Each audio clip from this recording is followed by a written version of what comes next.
Hello everyone, this is Vikas Goyal from Lucid Point.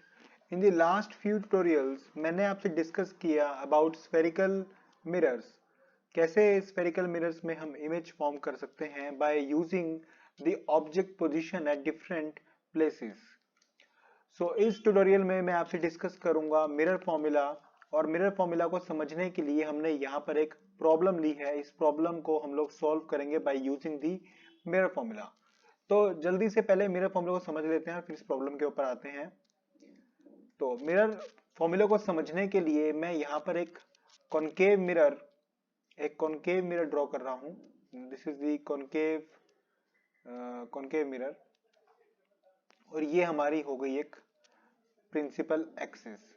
अब principal axis का आपको पता है कि दिस इज कॉल्ड पोल, इसको हम लोग फोकस पॉइंट कहते हैं और यहाँ पर कुछ हमारा सेंटर ऑफ कर्वेचर होता है। देखिए सेंटर ऑफ कर्वेचर उस साइड ही होता है जिस तरफ आपका ये सर्कल पूरा फॉर्म होगा, राइट।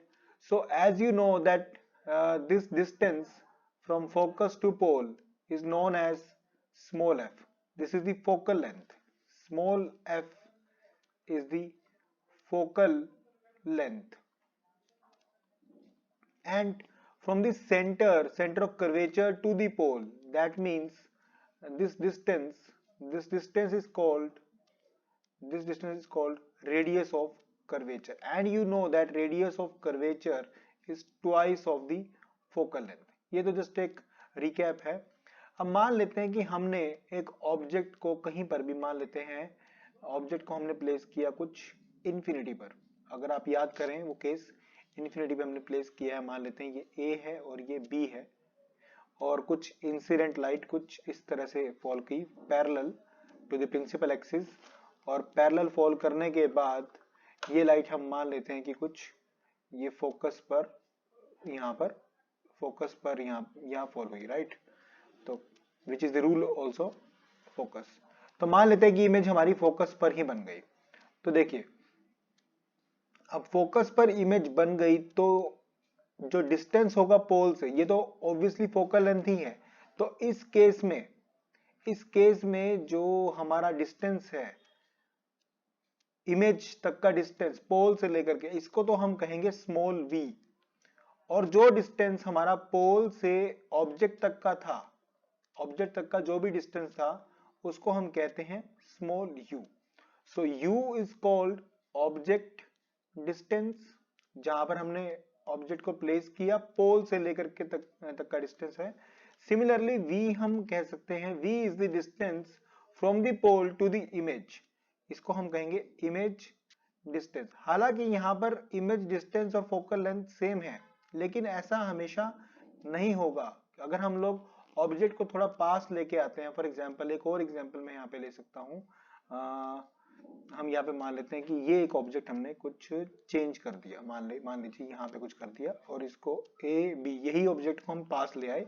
और उसके बाद क्या हुआ, उसके बाद अगर मान लो एक रे कुछ ऐसे फॉल करी, मान लेते हैं कुछ इस तरह से incident, and you know that अगर सेंटर ऑफ कर्वेचर से कोई रे जाएगी तो वापिस वो सेंटर ऑफ कर्वेचर पर ही आएगी। तो उस केस में जो हमारा ऑब्जेक्ट होगा वो कुछ इंटरसेक्टिंग पोजीशन पर यहां पर बनेगा, यहां पर, राइट। तो आपको पता है कि ये ए डैश और ये B dash, this will be the new image formed here, and now you know that the image position is between focus and center of curvature। अब इन दोनों के बीच में बन रही है। तो हमारा जो ये वाला डिस्टेंस होगा, ये पोल से लेके यहां तक, ये वाला डिस्टेंस हमारा v बन जाने वाला इस केस के लिए। तो अगर आपको कंफ्यूजन हो रही है तो आप पुराने ट्यूटोरियल जो हमारा सेकंड पार्ट है एंड थर्ड पार्ट है वो इसको एक बार देख लीजिए। अगर आप किसी को परेशानी हो रही है इसको समझने में तो आपको दोनों पार्ट को देखने चाहिए, उसके बाद ही आपको बहुत अच्छे से समझ में आ जाएगा। तो इमेज डिस्टेंस हमारा v होता है जैसे कि मैंने बताया आपको, और ये डिपेंड करता है पोजीशन ऑफ द इमेज कि कहां पर वो बन रही है। पोल से लेके जो डिस्टेंस होगा उसको हम v कहते हैं, और जो हमारा ऑब्जेक्ट जहां पर प्लेस होता है वहां तक के डिस्टेंस को हम u से डिनोट करते हैं। तो मिरर फॉर्मूला कुछ इस तरह से है that 1 by focal length is equal to 1 by u, that is the object distance, and plus 1 by v, the image distance। तो ये कुछ फॉर्मूला है जिसको हम ध्यान में रख करके यूज कर सकते हैं टू सोल्व दी न्यूमेरिकल्स। तो अब चलते हैं एक न्यूमेरिकल की तरफ, और जहां से थोड़ी अंडरस्टैंडिंग भी हमारी बन जाएगी। ये हमारे पास ये क्वेश्चन है, इस क्वेश्चन को थोड़ा यहां पे ले लेते हैं। ओके, तो चलिए न्यूमेरिकल को समझने के लिए हम एक जो मिरर फॉर्मूला हमने डिस्कस किया उसको समझने के लिए हम न्यूमेरिकल का यूज करते हैं यहाँ पर, और जल्दी से जानते हैं इस न्यूमेरिकल में हमें क्या क्या गिवन है। ओके, अब इस न्यूमेरिकल में एक ऑब्जेक्ट दिया हुआ है जिसकी जो प्लेस्ड है 20 centimetre from the concave mirror. तो क्वेश्चन में हमें कनकेव मिरर ही दिया हुआ है, तो कनकेव मिरर पहले बना लेते हैं हम लोग। Suppose this is the concave mirror, और ये थोड़ा हमारे पास, ये हमारे पास आ गई है principal axis, right. So this is the focus point, this is the centre of curvature and this is the pole. अब कह रहे हैं कि object is placed at distance of 20 centimetre and the focal length is 15 centimetre. That means ये जो distance है आपको, ये आपको गिवन है 15 सेंटीमीटर, और रेडियस ऑफ कर्वेचर कितना हो जाएगा इसमें 30 सेंटीमीटर, और ऑब्जेक्ट प्लेस है 20 सेंटीमीटर। इसका मतलब ऑब्जेक्ट कुछ इन दोनों के बीच में प्लेस्ड है। तो ऑब्जेक्ट को कुछ मैं यहां पर ऐसे बना देता हूं, तो ऑब्जेक्ट हमारा हो गया ये इस पोजीशन पर ए बी। अब यहां से, अब आपको पता है ये वाला केस एक बार आप जो सेकंड ट्यूटोरियल जो मैंने पढ़ाया था उसमें भी ये गिवन है। तो अगर एक इमेज को हम यहां से कुछ पैरेलल बनाएंगे, सॉरी इस इंसिडेंट रे को पैरेलल बनाएंगे, तो पैरेलल बनाने से ये फोकस पर ही फॉल करेगी, राइट। अब दूसरी इंसिडेंट रे यहां पर क्या चांसेस हैं, कहां से जा सकती है, फोकस से भी जा सकती है, राइट। तो मान लो अगर इसको फोकस से ही हम ऐसे कुछ फॉल कराते हैं यहां पर ऐसे कुछ, तो ये कुछ इधर जाएगी यहां पर, और यहां पर हमारी जो थोड़ा सेंटर ऑफ कर्वेचर के पीछे जानी चाहिए, इधर कुछ बनेगी ये इमेज, राइट। तो इसको न्यूमेरिकल से को भी सॉल्व करते हैं, पहले देखते हैं न्यूमेरिकल में क्या फॉर्मूले के अकॉर्डिंग क्या होता है।